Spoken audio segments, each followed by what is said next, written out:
This video contains harmful or violent or suicidal content. We don't promote such activities. All content provided by this channel is meant for an educational purpose only. যে খবরগুলোই আমাদের নজর এড়াবে না আজ, সেখানে কালিম্পং থেকে কুলতলি, শ্যামবাজার থেকে শালবনি। 1 ঘন্টার প্রাইম টাইম, বাদ যাবে না কোনো খবর। তাহলে আজ কোন কোন খবরে আমাদের নজর দেখা যাক। একজনকে খুঁজছি আমরা, খুঁজছে পুলিশ, কিন্তু তার টিকিটিও পাওয়া যাচ্ছে না। কোথায় শাহজাহান? পুলিশকে তুলোধনা এবার আদালতে। আর অন্যদিকে একজন ভীষণ বেকায়দায় পড়েছে। কে? কাজল। জেলে থেকেও জেলায় অনুব্রত। কেন বলছি? দেখাবো সেই ছবি। নেতার ফুল বদল হামেশাই হয়, কিন্তু এবার কোথাকার কথা বলছি? পূর্ব মেদিনীপুর। সেখানে কি নতুন কোনো অঙ্ক? ঝুঁকি নিয়ে যাতায়াত। দাসপুরে প্রশাসনের দায়সারা ভাব, ভুগতে হচ্ছে আম জনতাকে। তারা কি বলছেন তুলে ধরবো আজ। অন্যদিকে আজব কাণ্ড ঘটছে কোথায়? বুনিয়াদপুরে। উন্নয়ন প্রভূত হয়েছে, কিন্তু এই উন্নয়নের কোপে জল বন্ধ। এবার জল ছাড়া জীবন চলবে কিভাবে? টিভি9 বাংলায় খবর। 7 দিন পর শিশুর পাতে খাবার। কোথায়? দেখাবো আজ। পাশাপাশি যে খবরের দিকে আমাদের নজর থাকবে, পথ এর আগেও দেখিয়েছে বাংলা, পথ এবারও দেখাবে বাংলা। এবার চিকিৎসা জাদুঘর। শুনতে একটু কেমন লাগছে? ডিটেল দেখবেন সাথে সেরায়। তবে শুরুতেই রুমলা যেরকম এক এক করে আপনাদের বললেন আজকে কোন কোন বিষয়ে আমাদের বিশেষ নজর থাকবে, শুরুর নজরটা সন্দেশখালির দিকে। কারণ সন্দেশখালির সাম্প্রতিকতম ঘটনা অনেক কিছুই, অনেক ইকুয়েশনই বদলে দিচ্ছে এবং অনেক পরিস্থিতি আরও চোখে আঙুল দিয়ে দেখিয়ে দিয়েছে। এই সন্দেশখালি কাণ্ডে পুলিশের ভূমিকা এবার বিচারপতি রুষ্ট। ইডি অফিসারদের ওপর হামলায় কেন খুনের চেষ্টার ধারা দেওয়া হয়নি তা নিয়ে প্রশ্ন তুলল কলকাতা হাইকোর্ট। কেন ন্যাজার থানা এখনও তদন্ত চালিয়ে যাচ্ছে তা নিয়েও কিন্তু প্রশ্ন উঠছে। 10টা দিন পেরিয়ে গিয়েছে। 10 দিন পরও অধরা তৃণমূল নেতা। কেন আত্মসমর্পণ করছেন না শেখ শাহজাহান? ইডির ওপর হামলায় এত কম গ্রেফতার কেন? হামলা তো করেছে কত হাজার হাজার লোক। প্রশ্ন তুলেছেন বিচারপতি জয় সেনগুপ্ত। কেস ডায়েরি তলব করেছেন। আদালতের তরফ থেকে কেস ডায়েরি তলব এবং মঙ্গলবার এই ঘটনার শুনানি। সন্দেশখালি কাণ্ড এজেন্সির হাতে যাবে কিনা তা নিয়ে কিন্তু জল্পনা বাড়ছে। রেশন দুর্নীতি তদন্তে তৃণমূল নেতা শেখ শাহজাহানের বাড়িতে গিয়ে রক্তাক্ত ইডি আধিকারিকরা। সন্দেশখালিতে কেন্দ্রীয় বাহিনীর পরপর গাড়ি ভাঙচুর।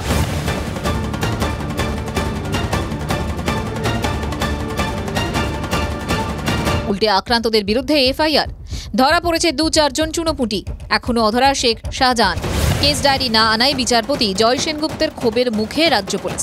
হামলার পর থেকেই বেপাত্তা শেখ শাহজাহান। আড়ালে থেকে তৃণমূল নেতা মামলায় যুক্ত হওয়ার আবেদন জানান। শেখ শাহজাহানের আইনজীবীর উদ্দেশ্যে বিচারপতি জয় সেনগুপ্তর প্রশ্ন তোলেন, আপনার মক্কেল কেন আত্মসমর্পণ করছেন না? ভর্ৎসনার সুরে ক্ষুব্ধ বিচারপতি শাহজাহানের আইনজীবীর উদ্দেশ্যে বলেন, এতক্ষণ আপনি অ্যাডভোকেট জেনারেলকে প্রভাবিত করার চেষ্টা করছেন। এতক্ষণ আমি ভেবেছি আপনি রাজ্যের জুনিয়র আইনজীবী। আপনি এজিকে থামানোর চেষ্টা করছিলেন কেন? এজি কিশোর দত্তর উদ্দেশ্যে বিচারপতি বলেন, সৎভাবে বিচার দেওয়ার ইচ্ছে থাকলে অভিযুক্তদের গ্রেফতার করুন। বিচারপতি প্রশ্ন করেন, 3000 অভিযুক্ত, সেখানে 4 জন গ্রেফতার। এজির দাবি 3000 নয়, ইডির অভিযোগ অনুযায়ী 800 থেকে 1000 লোক অভিযুক্ত। বিচারপতি জানতে চান এখন কে তদন্ত করছে। এজি জানান লোকাল পুলিশ করছে ডিএসপির নেতৃত্বে। আদালতে এজি জানান ইতিমধ্যে প্রথম দায়ের এফআইআরে স্থগিতাদেশ দিয়েছেন বিচারপতি মান্থার বেঞ্চ। এখনও কেন ন্যাজার থানার পুলিশকে তদন্তে রাখা হয়েছে প্রশ্ন তোলেন বিচারপতি। ইডি অফিসারদের মারধর, গাড়ি ভাঙচুর, তারপরও খুনের চেষ্টার ধারা কেন দেওয়া হয়নি তা নিয়ে নানা মহলে প্রশ্ন উঠছে। আর এই প্রেক্ষাপটে বিচারপতি প্রশ্ন তোলেন কেন যোগ হয়নি 307 ধারা। এজি জানান আহত ইডি অফিসাররা বলেছেন তাদের ধাক্কা দেওয়া হয়েছিল, তাই 307 দেওয়া হয়নি। হামলার পর 10 দিন পেরিয়ে গেলেও মূল অভিযুক্ত শাহজাহান ধরা ছোঁয়ার বাইরে। ঘটনার পরে পুলিশ কি সেই বাড়িতে ঢুকেছিল? রাজ্যকে প্রশ্ন করেন বিচারপতি সেনগুপ্ত। বিচারপতি বলেছেন তার মক্কেলকে আত্মসমর্পণ করতে। তার মক্কেল আত্মসমর্পণ করবেন যখন তাকে প্রশাসন থেকে বলবে নিশ্চিতভাবে তুমি আত্মসমর্পণ করো, তোমার জামিন করিয়ে দেবে। সেই জায়গায় প্রশাসন পৌঁছতে পারছে না বলেই এখনো শাহজাহান তার মতো আছেন দিদিমণির ছত্রছায়ায়। আদালতের এই নির্দেশের পর তৃণমূলকে চড়া সুরে আক্রমণ করেছে বিরোধীরা। শাহজাহানকে পুলিশ রেখেছে। মামলা যতক্ষণ না সেন্ট্রাল এজেন্সির হাতে যাবে ততক্ষণ তো সিবিআইকে, এনআইএকে আপনি তো দায়ী করতে পারবেন না। পুলিশ তুলে দেবে না, কারণ পুলিশের সংরক্ষণেই এরা আছে। কি করবো, তো সরকারের দায়িত্ব, রাজ্য সরকারের দায়িত্ব, আর যারা তদন্ত করছেন তাদের দায়িত্ব। এখনো অধরা শাহজাহান। আদালতে তুমুল ভৎসনা। তারপরও তৃণমূল বলছে পুলিশ প্রশাসন নাকি সঠিক পথে হাঁটছে। প্রশাসন সঠিক পদক্ষেপের মধ্যে দিয়ে কাজ করছে, পুলিশ নিরপেক্ষভাবে কাজ করছে। ইতিমধ্যে 4 জনকে অ্যারেস্ট করেছেন, করে দেওয়া হয়। স্বয়ং ডিজি নিজে বলেছেন অবিলম্বে যত তাড়াতাড়ি সম্ভব ব্যবস্থা নিতে হবে। Trinamool Congress zero tolerance two corruption শুধু মুখে নয় কাজে করে দেখায়, প্রয়োজন হলে ভবিষ্যতেও করে দেখায়। এত গুরুত্বপূর্ণ একটা মামলা, ব্যাপ্তি ও ভয়াবহতা মারাত্মক, সেখানে কেস ডায়েরি আনেনি পুলিশ। আদালতের ধমকের পর সন্দেশখালী কাণ্ডে মঙ্গলবার কেস ডায়েরি আনতে হবে পুলিশকে। শ্রাবন্তী সাহার রিপোর্ট, TV9 বাংলা। বীরভূমে তৃণমূলের সভা, সমাবেশের ফ্ল্যাগ ফেস্টুন আগেই সেখানে বাদ পড়েছিলেন তিনি। কার কথা বলছি? আরে বীরভূমের বীর। দলীয় কার্যালয় থেকে মুছে ফেলা হয় তার নাম। কিন্তু আবার কি শুভজিৎ, জেলার রাজনীতিতে কেষ্ট উদয়? এ প্রশ্ন তো উঠবেই, তার কারণ ইলামবাজারে জয়দেবের কেঁদুলি মেলায় আবারও অনুব্রত মণ্ডলের ছবি দেখতে পাওয়া গিয়েছে। তাৎপর্যপূর্ণ বিষয় হলো কেষ্ট জায়গা পেলেও তাকে দেখা যায়নি জেলার সভাধিপতি কাজল শেখের ছবি। যে কারণে রুমিলা যে প্রশ্নটা করলো সেটা খুবই প্রাসঙ্গিক এবং গুরুত্বপূর্ণ তো বটেই। তবে কি লোকসভা ভোটের আগে জেলার রাজনীতিতে নতুন সমীকরণ? হ্যাঁ, এ প্রশ্ন উঠছে। আবার বীরভূমে কেষ্ট উদয়, ফিরল অনুব্রত মণ্ডলের ছবি। ইলামবাজারে জয়দেবের মেলায় তৃণমূলের স্টল ও একাধিক গেটে ফের অনুব্রতর ছবি। তবে গ্রেফতার হওয়ার পর থেকে ধীরে ধীরে বীরভূমে তৃণমূলের সভা সমাবেশের ফ্ল্যাগ ফেস্টুন থেকে বাদ পড়েছিল অনুব্রতর ছবি। বোলপুরে মমতা বন্দ্যোপাধ্যায় সভা করতে আসার সময় রাখা হয়নি অনুব্রতর ছবি।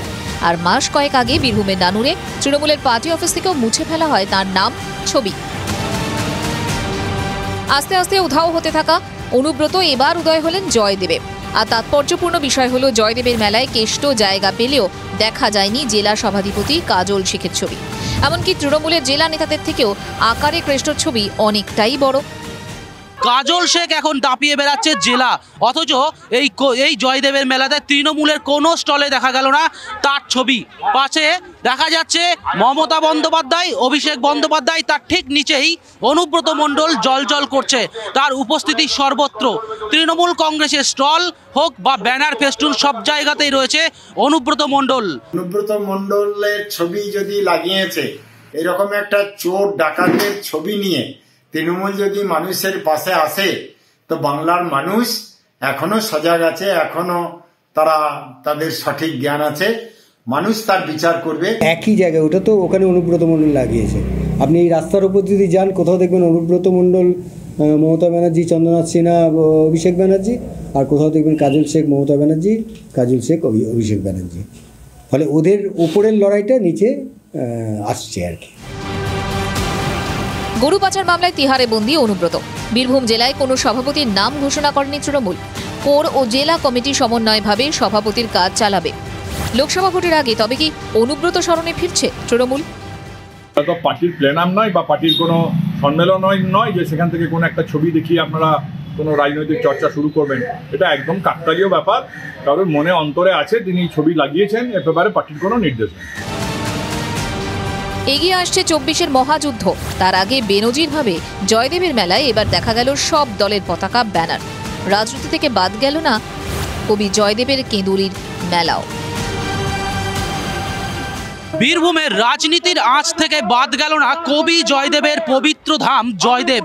এই জয়দেব মেলাতে এবছর দেখা যাচ্ছে ডান বাম সমস্ত রাজনৈতিক দলের ব্যানার ফেস্টুনে ছয়লাভ।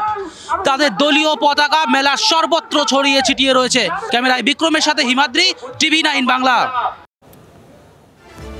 লালমাটিতে যখন কেষ্টর উদয় ঘিরে জোর জল্পনা চলছে, তখন বালুমাটির জেলা পূর্ব মেদিনীপুরে আলোচনায় এক প্রাক্তন বিধায়ক, যিনি সিপিআইএম ছেড়ে যোগ দিয়েছিলেন বিজেপিতে।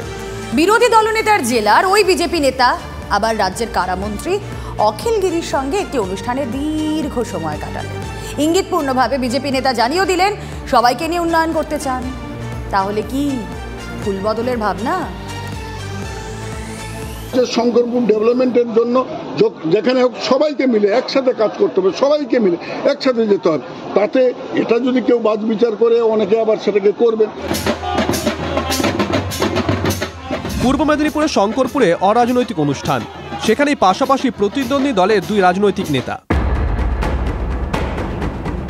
তৃণমূলের দাপুটে নেতা তথা কারামন্ত্রী অখিল গিরির সঙ্গে উদ্বোধনী মঞ্চ ভাগ করে নিলেন বিজেপি নেতা স্বদেশ রঞ্জন নায়েক। তাৎপর্যপূর্ণ বিষয় হলো রাজ্যের মন্ত্রীর সঙ্গে সহযোগিতার বার্তা দিয়েছেন এই বিজেপি নেতা। শঙ্করপুর ডেভেলপমেন্টের জন্য যেখানে হোক সবাইকে মিলে একসাথে কাজ করতে হবে, সবাইকে মিলে একসাথে যেতে হবে। তাতে এটা যদি কেউ বাদ বিচার করে অনেকে আবার সেটাকে করবে, নিশ্চয়ই আমি দেখব যারা সঠিক পদ্ধতিতে আছে তাদের সাথে আছে। 2006 রামনগর থেকে অখিল গিরিকে হারিয়ে বিধায়ক হন তৎকালীন সিপিএম নেতা স্বদেশ রঞ্জন নায়েক। 2011-তে অবশ্য অখিলের কাছে রামনগরে হেরে যান তিনি। গত লোকসভা নির্বাচনের আগে সিপিএম ছেড়ে যোগ দেন বিজেপিতে। এই অবস্থায় শাসক নেতাদের সঙ্গে গেরুয়া শিবিরের এমন এক নেতাকে দেখা যাওয়া নিয়ে পূর্ব মেদিনীপুরের রাজনীতিতে বাড়ছে ফুল বদলের জল্পনা। স্বদেশের রাজনৈতিক অবস্থা নিয়ে অখিল গিরি মুখ খুলতে চাননি, তবে বিজেপি নেতার দাবি দেওয়া মন্ত্রিসভার বৈঠকে তুলবেন বলে জানিয়েছেন কারামন্ত্রী।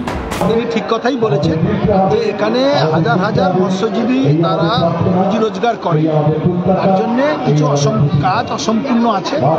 ড্রেজিং যেমন আছে, ড্রেজিংটা শুরু হচ্ছে, কিন্তু ড্রেজিংটা যতটা দূরত্ব করা দরকার ততটা হচ্ছে না।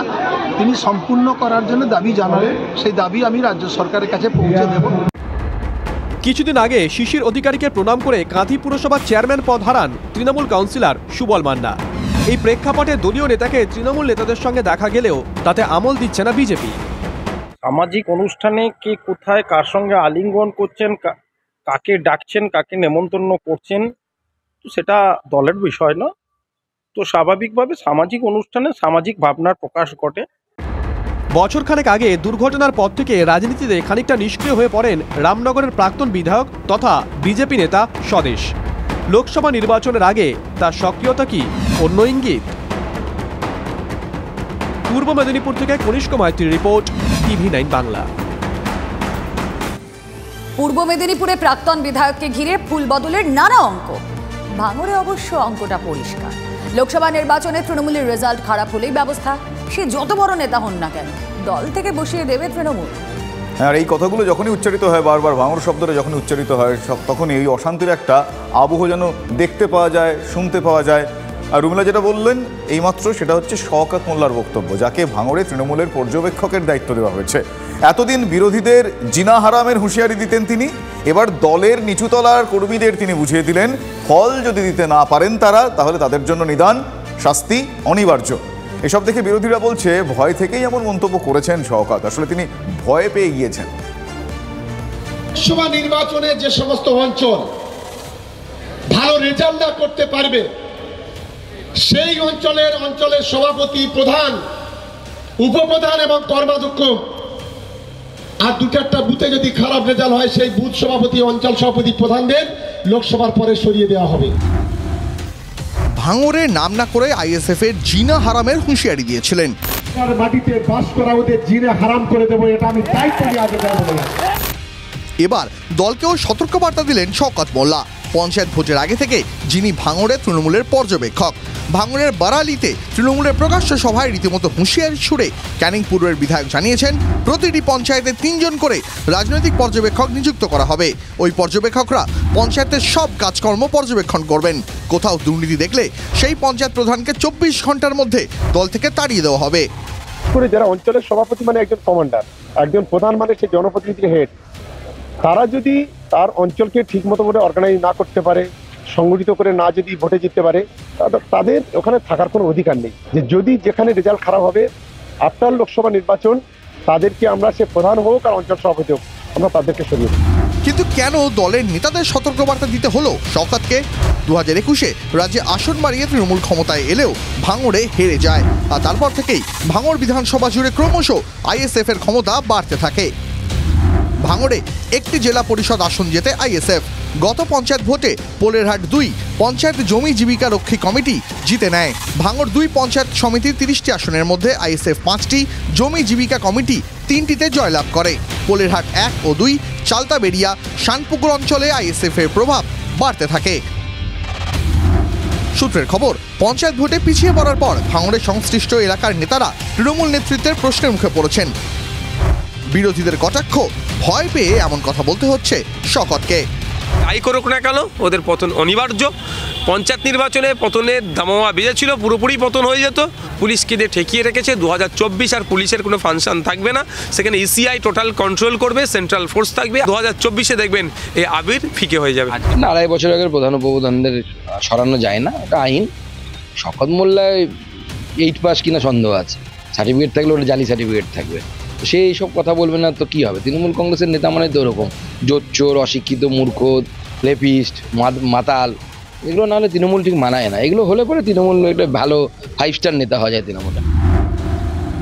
শওকত বাবু তিনি ভাঙড়ের বিধায়ক কি? তাকে তো ভাঙড়েই পাওয়া যায়, সবসময় ভাঙড়েই থাকে সে। এই পঞ্চায়েত নির্বাচনে ভাঙড়েই ছিল। ভাঙড়ে কোনো মধু আছে, ভাঙড়ের মধুর টানেই বোধহয় তিনি ভাঙড়েই থাকেন। তিনি তো ক্যানিক পূর্বের। ফল খারাপ হলেই দলের নেতাদের বিরুদ্ধে ব্যবস্থা, দলকেই শওকতের হুঁশিয়ারি নিয়ে কি বলছে তৃণমূল? তিনি কোন সভায় এটা বলেছেন, সেটা দলের আভ্যন্তরীণ সভায় বলেছেন কিনা বা প্রকাশ্য সভায় বলেছেন কিনা তার উপর নির্ভর করছে। একজন বিধায়ক দলের আভ্যন্তরীণ সভায় যাতে একটু চার্জ আপ করা যায় তার কর্মীদের, পদাধিকারীদের, সেই জন্য তিনি তার দলের আভ্যন্তরীণ সভা হলে তিনি বলতেই পারেন। এটা প্রকাশ্য সভায় বলেছেন না দলের আভ্যন্তরীণ সভায় বলেছেন, কী উদ্দেশ্যে বলেছেন, কোন প্রসঙ্গে, মানে কোন পরিস্থিতিতে বলেছেন, তার উপর এটা নির্ভর করছে। কখনো বিরোধীদের হুমকি, কখনো দলকেই সতর্কবার্তা শওকত মোল্লার। বিরোধীদের প্রশ্ন, লোকসভা ভোটের আগে জমি আলগা হচ্ছে বলে এমন হুমকির রাস্তায় যেতে হচ্ছে শওকতকে। সত্যজিৎ মণ্ডলের রিপোর্ট, TV9 বাংলা।